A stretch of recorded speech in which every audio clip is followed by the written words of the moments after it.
నమస్కారం. Focus TV news కి స్వాగతం. హెడ్లైన్ చూద్దాం.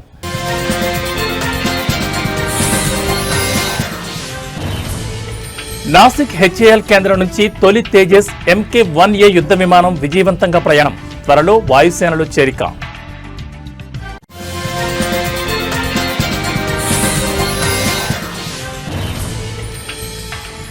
%42 రిజర్వేషన్ల కోసం డిమాండ్ చేస్తూ రాష్ట్రంలో బీసీ సంఘాల బంద్ కొనసాగింపు.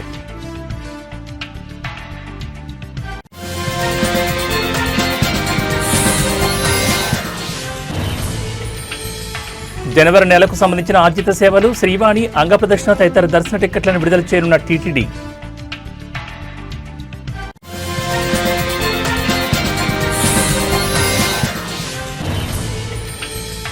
ఆస్ట్రేలియాపై యూత్ టెస్ట్ సిరీస్లో యువ భారత్ జట్టు విజయం.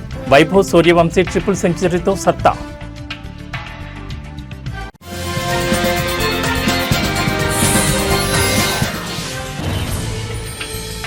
సంగీత్ దర్శకుడు దేవిశ్రీ ప్రసాద్ కథానాయకుడిగా పరిచయం అయ్యే సినిమాలో హీరోయిన్ గా కీర్తి సురేష్ పేరు ప్రచారంలో ఉంది.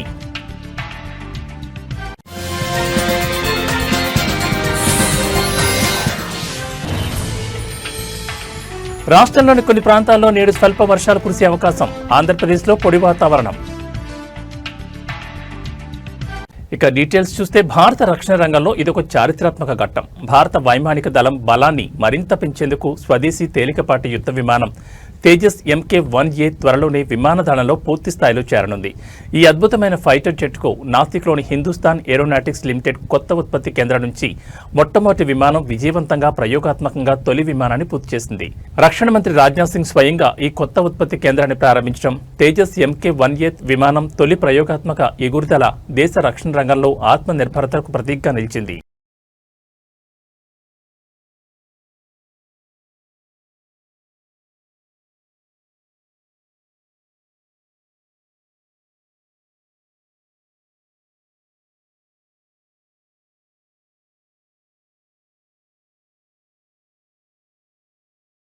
కేంద్ర దర్యాప్తు సంస్థ CBI IPS అధికారి హర్చరణ్ సింగ్ పుల్లార్ ఇంటిపై మెరుపుదాడులు నిర్వహించింది. ఒక లంచం కేసు దర్యాప్తులో భాగంగా ఈ సోదాలు జరిగాయి. ఈ తనిఖీలో వెల్లడైన వివరాలు చూసి అధికారులు సైతం విస్మయించారు. 5 కోట్లకు పైగా నగదు, IPS అధికారి పుల్లార్ ఇంట్లో లెక్క చూపని సుమారు 5 కోట్ల రూపాయల నగదును CBI అధికారులు స్వాధీనం చేసుకున్నారు. 1.5 కిలోల బంగారం, నగదుతో పాటు సుమారు 1.5 కిలోల బంగారాన్ని కూడా అధికారులు గుర్తించి సీజ్ చేశారు. ఒక లంచం కేసులో IPS బుల్లార్ పేరు వినిపించడంతోనే CBI రంగంలోకి దిగింది. దర్యాప్తులో భాగంగానే ఈ సోదాలు జరిగాయి. ఒక ఉన్నత స్థాయి పోలీసు అధికారి నివాసంలో ఇంత పెద్ద మొత్తంలో అక్రమ నగదు, బంగారం లభించడం రాష్ట్రంలో సంచలనం సృష్టించింది. ఈ మొత్తం డబ్బు, బంగారం ఎలా వచ్చాయనే దానిపై CBI లోతుగా దర్యాప్తు చేస్తోంది. బుల్లార్తో పాటు ఈ అవినీతిలో మరికొందరు అధికారులు ఇతరులు ఉన్నారా అనే కోణంలోనూ దర్యాప్తు జరుగుతోంది.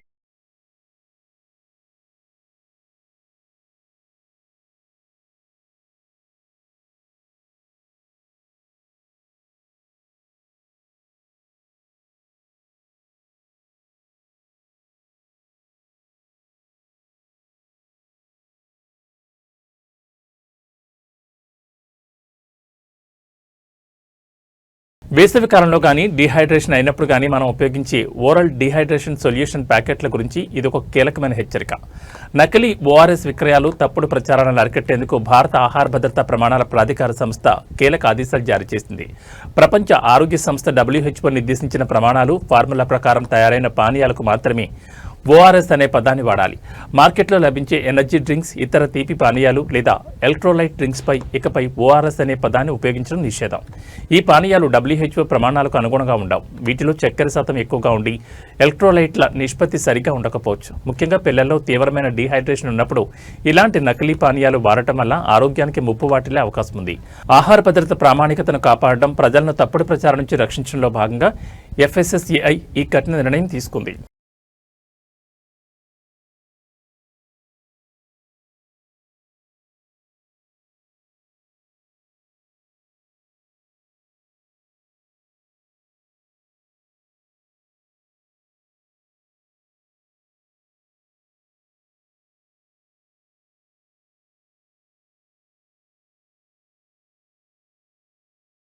భారత్ శ్రీలంక ద్వైపాక్షిక సంబంధాలు ప్రాంతీయ అభివృద్ధిలో వాటి ప్రాధాన్యతపై భారత ప్రధాని నరేంద్ర మోడీ కీలక వ్యాఖ్యలు చేశారు.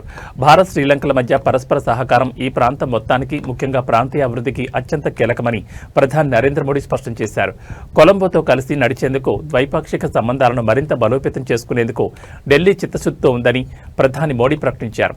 ఈ రెండు పొరుగు దేశాల మధ్య బలమైన ఆర్థిక వ్యూహాత్మక భాగస్వామ్యం స్థిరత్వం భద్రతకు దోహదపడుతుందని ఇది యావత్ దక్షిణాసియాకు ప్రయోజనకరమని ఆయన నొక్కి చెప్పారు. శ్రీలంక ఎదుర్కొంటున్న సవాళ్ల సమయంలో భారత్ అందించిన సహాయాన్ని గుర్తు చేస్తూ భవిష్యత్తులో కూడా ఇరు దేశాల మధ్య సహకారాన్ని మరింత విస్తరించుకోవాలని, ముఖ్యంగా ఆర్థిక పునరుద్ధరణ, మౌలిక సదుపాయాల కల్పన వంటి రంగాల్లో కలిసి పనిచేయాలని ప్రధాని ఆకాంక్షించారు.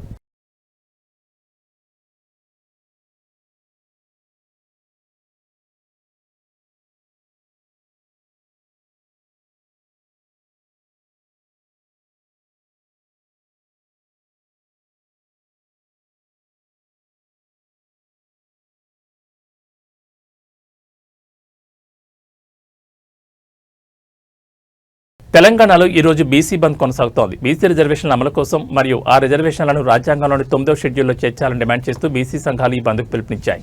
ముఖ్యంగా స్థానిక సంస్థల ఎన్నికల్లో 42% రిజర్వేషన్లు సాధించడమే లక్ష్యంగా ఈ బంద్ను చేపట్టారు. రాష్ట్ర వ్యాప్తంగా ఆర్టీసీ బస్సులు డిపోలకే పరిమితం కావడంతో ప్రజా రవాణా వ్యవస్థ స్తంభించింది. అత్యవసర సేవలు మినహా వ్యాపార, వాణిజ్య సంస్థలు మరియు విద్యా సంస్థలు స్వచ్ఛందంగా మూతపడ్డాయి. ఈ బంద్కు అన్ని ప్రధాన రాజకీయ పార్టీలు మరియు ప్రజా సంఘాల నుంచి మద్దతు లభించింది.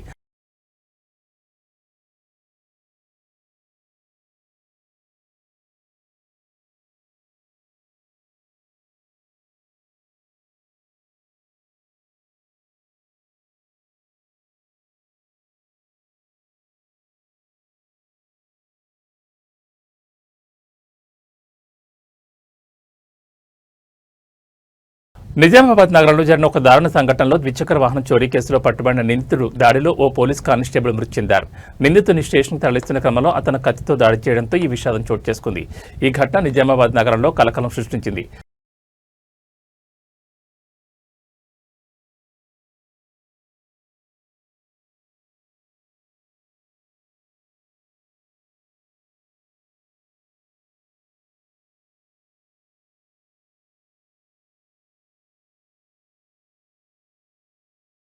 అక్టోబర్ 27 నుంచి ధాన్యం కొనుగోలు కేంద్రాలు తెరిచి రైతుల నుంచి ధాన్యం కొనుగోలు ప్రారంభించనున్నట్లు పౌర సరఫరాల శాఖ మంత్రి ప్రకటించారు. ఈ కొనుగోలు ప్రక్రియను పారదర్శకంగా నిర్వహించడానికి రియల్ టైం గవర్నెన్స్ పద్ధతిని అమలు చేయనున్నట్లు తెలిపారు. దీంతో పాటు రైతులకు ఆర్థికంగా అండగా నిలిచే అన్నదాత సుఖీభ వంటి పథకాలు, పంట బీమా, ఇతర పెట్టుబడి సహాయానికి సంబంధించిన నిధుల విడుదలపై కూడా త్వరలోనే స్పష్టత వచ్చే అవకాశం ఉంది.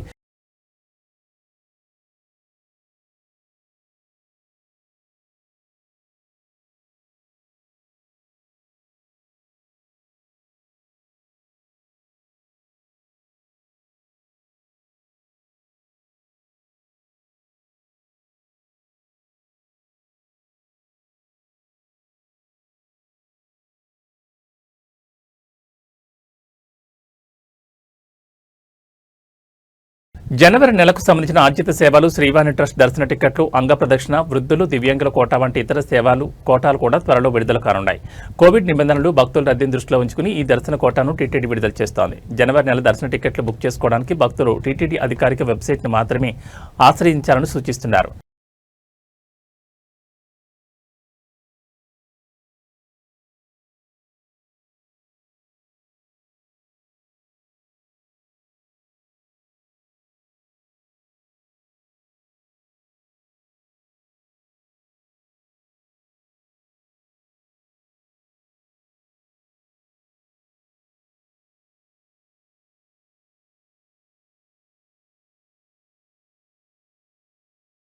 దీపావళి పండుగ ఈ సంవత్సరం అక్టోబర్ 20 వచ్చింది. ఈ రోజున రెండు తెలుగు రాష్ట్రాల ప్రభుత్వాలు అధికారిక సెలవుగా ప్రకటించాయి. అయితే దీనికి ముందు రోజు అక్టోబర్ 19 ఆదివారం కావడం, ఆ ముందు రోజు అక్టోబర్ 18 శనివారం చాలా విద్యా సంస్థలకు సెలవు కావడంతో తెలంగాణ, ఆంధ్రప్రదేశ్లోని విద్యార్థులకు వరుసగా 3 రోజుల పాటు సెలవులు ఉండే అవకాశం ఉంది. తెలంగాణలో మాత్రం దీపావళి మరుసటి రోజు అక్టోబర్ 21 కూడా అదనపు సెలవు ఇచ్చే అవకాశం ఉందని వార్తలు వస్తున్నాయి. ఒకవేళ ఇదే నిజమైతే రాష్ట్ర విద్యార్థులకు మొత్తం 4 రోజుల పాటు సెలవులు లభిస్తాయి. దీనిపై ఇంకా అధికారిక ప్రకటన రావాల్సి ఉంది.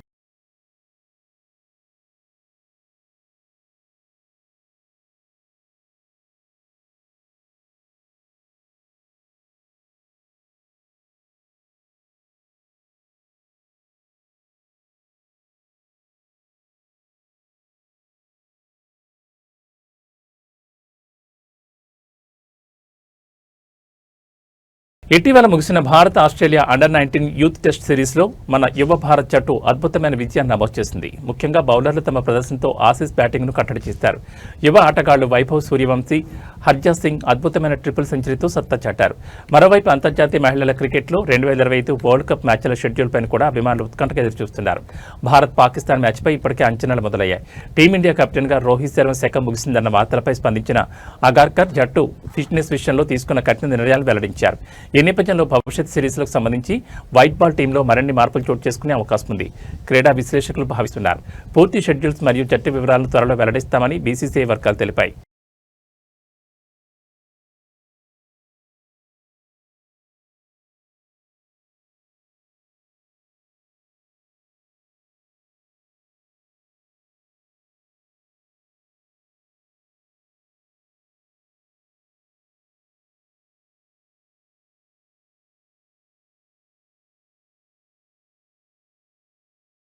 టాలీవుడ్ ప్రముఖ సంగీత దర్శకుడు దేవిశ్రీ ప్రసాద్ కథానాయకుడిగా పరిచయం అవుతున్న సినిమాపై ఉత్కంఠ కొనసాగుతోంది. బలగం ఫేమ్ వేణు ఎల్దండి దర్శకత్వంలో తెరకెక్కున్న ఈ సినిమాలో కీర్తి సురేష్ హీరోయిన్ గా నటిస్తారన్న వార్త ప్రస్తుతం ఫిల్మ్ నగర్ లో హాట్ టాపిక్ గా మారింది. ఈ చిత్రం పేరు ఎల్లమ్మ అని తెలుస్తోంది. మరోవైపు గత ఏడాది 90s వెబ్ సిరీస్ తో ప్రేక్షకులు మెప్పించిన నటుడు శివాజీ త్వరలో పంచాయతీ సెక్రటరీ శ్రీరామ్ అనే కొత్త వెబ్ సిరీస్ తో మన ముందుకు రాబోతున్నారు. దీనికి సంబంధించిన అప్డేట్స్ కోసం కూడా అభిమానులు ఆసక్తిగా ఎదురుచూస్తున్నారు. ఇక బాలీవుడ్ లో ఒకప్పటి స్టార్ నటుడు రాజేష్ ఖన్నా మనవరాలు వెండితెరకి పరిచయం కానున్నారని ఊహాగానాలు వినిపిస్తున్నాయి. వీరితో పాటు పలువురు సీనియర్ నటులు 80ల నాటి యాక్షన్ హంగామాలను రుచి చూపించడానికి సిద్ధమవుతున్నారు.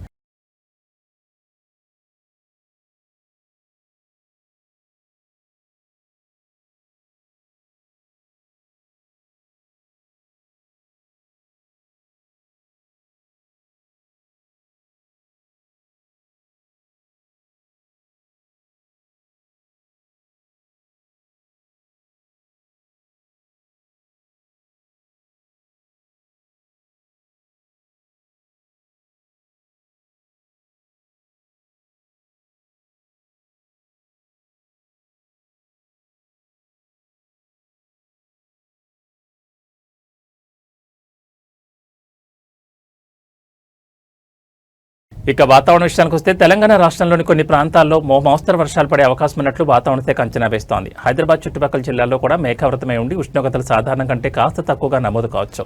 అయితే ఆంధ్రప్రదేశ్లో మాత్రం వాతావరణం ప్రధానంగా పొడిగా ఉంటుంది. కోస్తాంధ్ర, రాయలసీమ ప్రాంతాల్లో పగటిపూట ఎండ తీవ్రత కొనసాగుతోంది. ఈ నేపథ్యంలో రైతులు, ప్రజలు వాతావరణ మార్పులను దృష్టిలో ఉంచుకుని అప్రమత్తంగా ఉండాలని సూచిస్తున్నారు. మరోవైపు ఉత్తర భారతదేశంలో పండగల సీజన్ కావడంతో పొగమంచు తీవ్రత పెరిగే అవకాశం ఉంది.